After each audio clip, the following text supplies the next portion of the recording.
नमस्कार, Sujas special report में आपका स्वागत है। मैं हूं आपके साथ अश्विनी सरोही।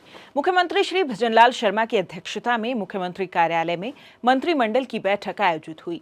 बैठक में प्रदेश की जनता से जुड़े नीतिगत, प्रशासनिक और विकास परक मुद्दों पर गहन विचार विमर्श किया गया।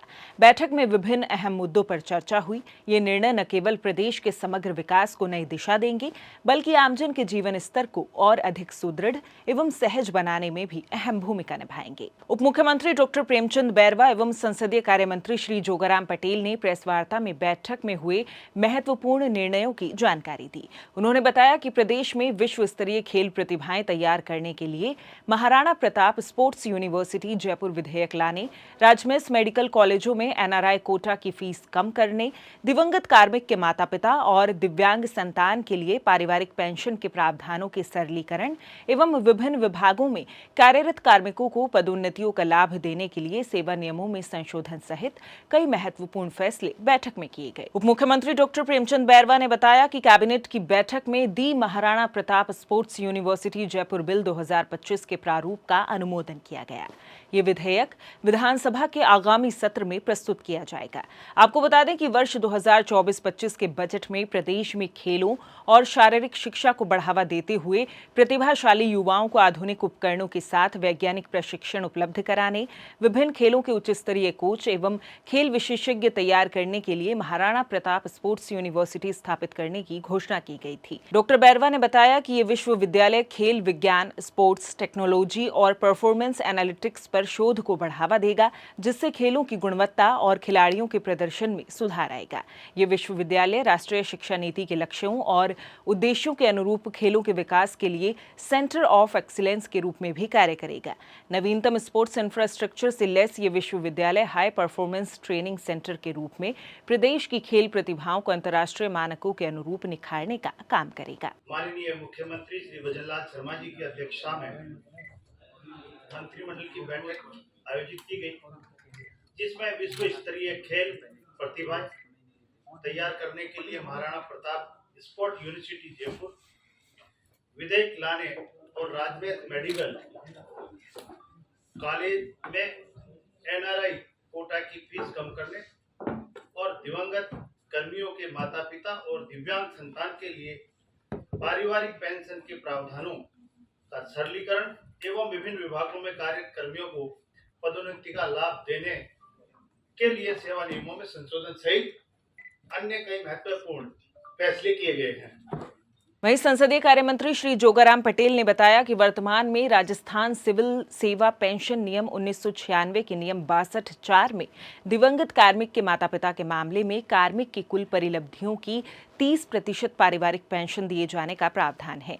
राज्य मंत्रिमंडल की बैठक में इस नियम को विलोपित करने का निर्णय लिया गया है। अब माता पिता को भी नियम 62(3) के अनुसार ही बढ़ी हुई पेंशन अधिकतम 50% तक का लाभ प्राप्त हो सकेगा, जो कार्मिक के जीवित होने पर बनती है। साथ ही राजस्थान सिविल सेवा पेंशन नियम 1996 के नियम 67 में संशोधन की स्वीकृति भी दी गई। इस संशोधन के अनुसार अब मानसिक या शारीरिक निशक्तता से ग्रसित पुत्र या पुत्री को विवाह उपरांत भी पारिवारिक पेंशन प्राप्त हो सकेगी। राजस्थान में अभी सिविल सेवा नियम 1996 है, उसमें एक कार्मिक को उसके रिटायरमेंट पर समस्त परिलाभ का 50% तक पेंशन मिलता है और उसके स्वर्गवास के उपरांत, उसकी डेथ के उपरांत उसके माता पिता को 30% तक, ये जो उनको 30% तक पेंशन मिलती है। यशस्वी मुख्यमंत्री जी का मानना था कि वर्तमान युग में एक हमारे कार्मिक को अगर समस्त परिलाभ को जोड़ते हुए 50% तक की पेंशन देते हैं, तो क्यों न हम उसके डेथ के बाद उसके माता पिता को भी उतनी ही पेंशन देवें, क्योंकि उनकी वृद्धावस्था होती है उसी स्टेज तक आते आते।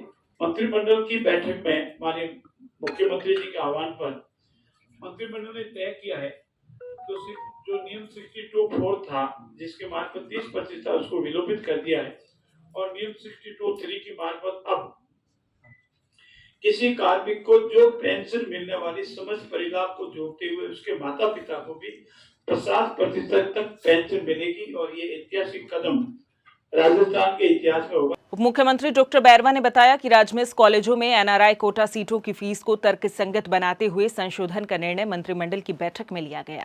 कैबिनेट द्वारा लिए गए निर्णय के अनुसार राजमिस कॉलेजों में एनआरआई सीटों की फीस को मैनेजमेंट कोटा की फीस का 2.5 गुना किया गया है। इस संशोधित व्यवस्था से वर्ष 2025-26 के प्रवेश सत्र में एनआरआई सीटों की फीस घटकर लगभग 23,93,000 रुपए प्रतिवर्ष रह जाएगी, जो निजी चिकित्सा महाविद्यालयों की औसत फीस के लगभग बराबर है।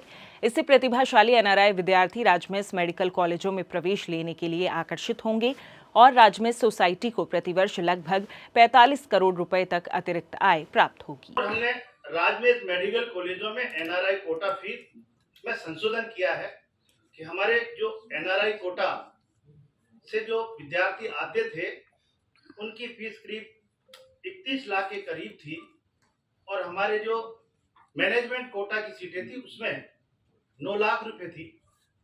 तो जिससे कि हमारे मेडिकल कॉलेजों को भी इसमें नुकसान होता था कि वो सीटें खाली रह जाती थी और इसमें 9 लाख रुपए में हमारे को एडमिशन देने पड़ते थे। इसलिए उनको भी एनआरआई को बढ़ावा देने के लिए ये फीस में कमी की गई है।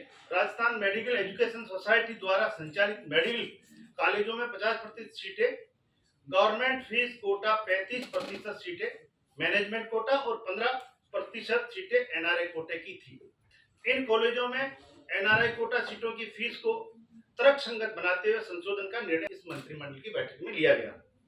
इस संशोधन व्यवस्था से वर्ष 2025-26 के प्रवेश सत्र में एनआरआई सीटों की फीस घटकर लगभग 23,93,000 रुपए प्रतिवर्ष रह जाएगी, जो एक निजी चिकित्सा महाविद्यालयों की औसत फीस के बराबर होगी।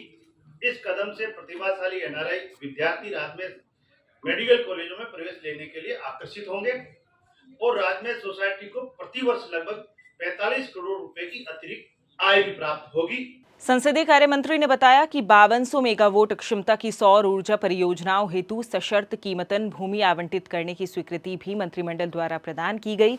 इन इकाइयों की स्थापना से प्रदेश में अक्षय ऊर्जा उत्पादन को बढ़ावा मिलेगा, साथ ही स्थानीय स्तर पर रोजगार के अवसरों का भी सृजन होगा। वहीं राजस्थान पर्यटन सेवा संवर्ग में स्वीकृत चतुर्थ पदोन्नति के पद वरिष्ठ अतिरिक्त निदेशक पर पदोन्नति के लिए प्रावधान निर्धारित किए जाने हेतु राजस्थान पर्यटन सेवा नियम 1976 में प्रस्तावित संशोधनों का भी अनुमोदन किया गया। साथ ही राजस्थान पुरातत्व एवं संग्रहालय सेवा नियम 1960 में संयुक्त निदेशक पे लेवल 18 के नवसृजित पद को शामिल किया जाएगा। सो जिस स्पेशल रिपोर्ट में फिलहाल के लिए इतना ही, फिर होगी आपसे मुलाकात। तब तक के लिए नमस्कार।